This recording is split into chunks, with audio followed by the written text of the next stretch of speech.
berenang yuk, ajak Intan pada anaknya Halil yang sedari tadi cuma cemberut menatap jendela kaca di kamarnya. Jendela yang memperlihatkan pemandangan indah kota di siang hari. Apartemen ini cukup luas sebenarnya, meskipun tidak sebesar rumah Kintan sebelumnya. Tapi ia benar-benar beruntung ketemu Bimo waktu itu dan mendapatkan info kalau lelaki itu punya apartemen yang disewakan. Yes, sekarang gue bebas dari mulut nyinyir tetangga, sorak Kintan girang. Tapi kasihan Halil, dia jadi kesepian. Kakak, ayo kita berenang, ajak Kavi, adiknya yang masih berusia 3 tahun dengan suara cemprengnya yang bikin telinga sakit.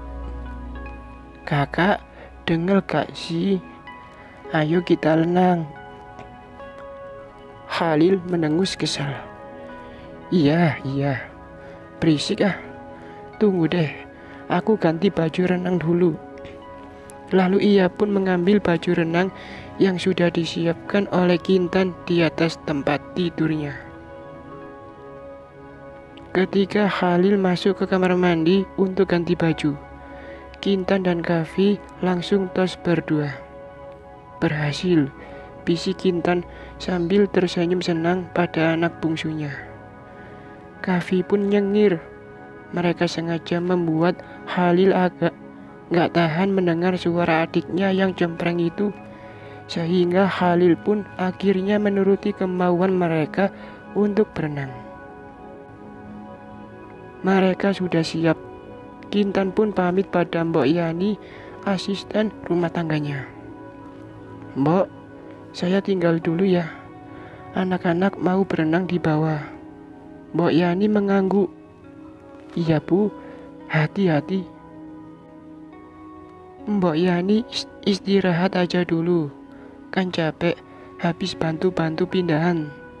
Nanti malam gak usah masak, kita makan di resto dekat apartemen aja ya, ucap Kintan yang disambut dengan teriakan hore dari anak-anaknya.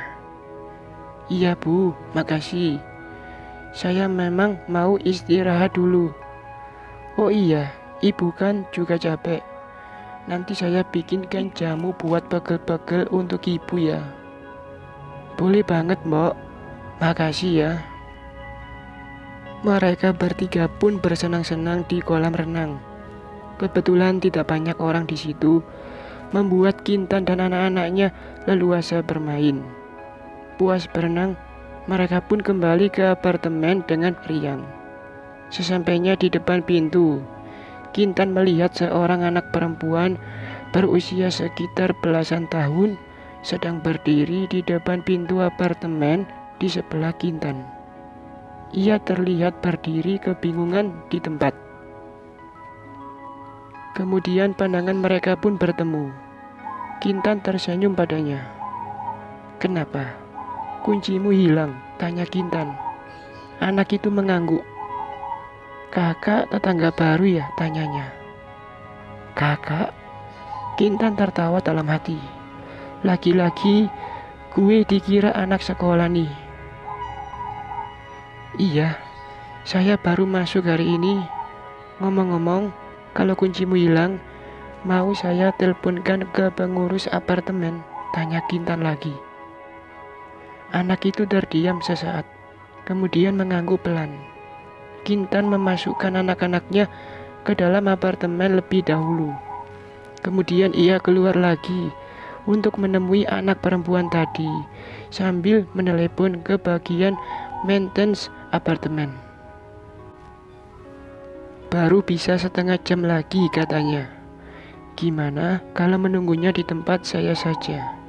Usul Kintan karena tidak tega meninggalkan anak itu sendirian menunggu orang bagian manajemen datang. Anak itu pun mengangguk. Lalu ia berjalan ke apartemen Kintan. Oh iya, nama saya Kintan. Yang tadi anak-anak saya. Yang besar namanya Halil, yang kecil Kavi.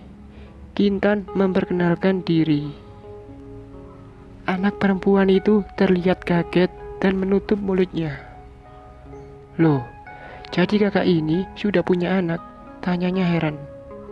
Maaf, saya kira yang tadi itu adik atau keponakannya kakak. Kintan tertawa pelan. Gak apa-apa kok, udah biasa. Oh iya, nama kamu siapa? Namaku Geandra kak. Tante Kintan, panggil aja Gea. Mereka berdua pun memasuki apartemen Kintan. Kintan lalu memperkenalkan Gea pada Khalil dan Kavi. Dan tidak disangka, mereka bertiga pun langsung akrab. Gea sangat ngemong pada anak-anaknya Kintan, mungkin karena dia perempuan dan usianya jauh di atas Khalil dan Kavi, yaitu 14 tahun. Ini lukisan siapa? Tanya Gea melihat lukisan bunga di dinding ruang tamu. Oh, itu lukisan tante, tapi belum selesai sih, tinggal finishing, jawab Kintan sambil tersenyum.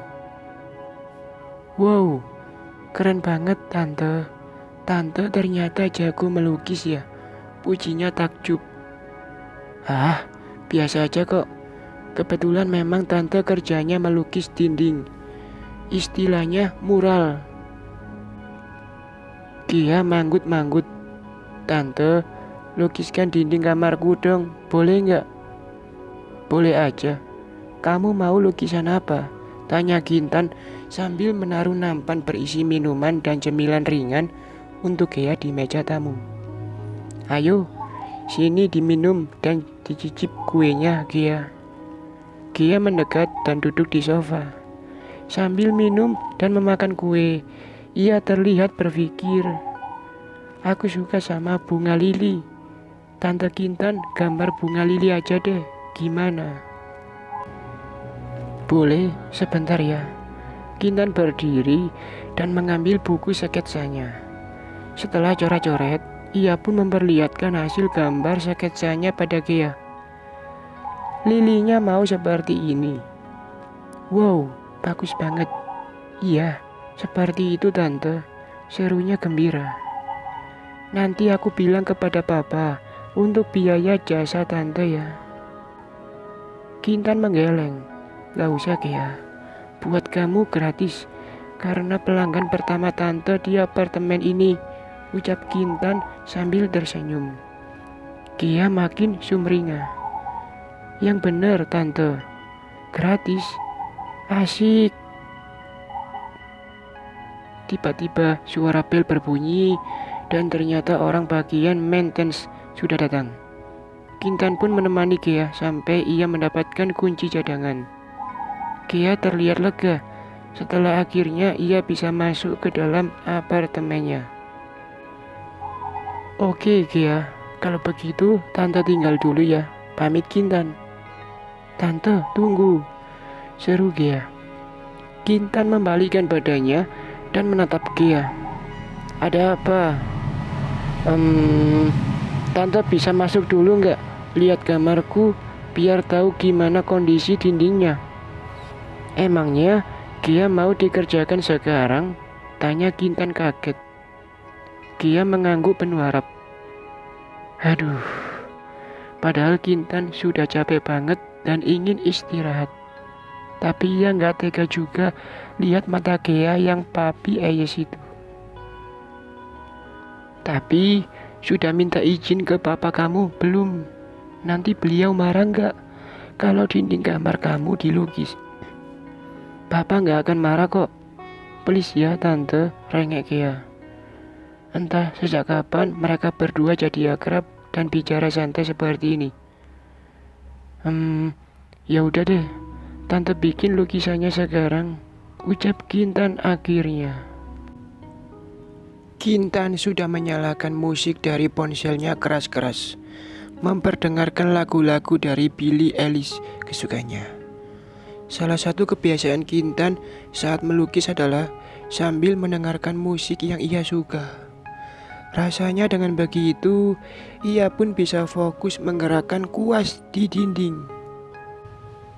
Sekarang Kintan sudah berada di kamar Gea untuk melukis salah satu sisi dindingnya. Gea mengatakan kalau papanya pulang kerja larut malam, biasanya jam 10 malam. Jadi Kintan bebas melukis dan menyetel lagu dengan keras selama 2 jam. Karena sekarang masih kurang dari jam 8. Gea sendiri saat ini memilih untuk berada di apartemen Kintan, sedang bermain bersama Khalil dan Kavi. Kintan berpikir mungkin Gea kesepian tinggal hanya berdua dengan papanya. Makanya ia terlihat gembira bermain dengan anak-anak Kintan yang berisik dan ramai. Kintan pun mulai melukis. Bersambung.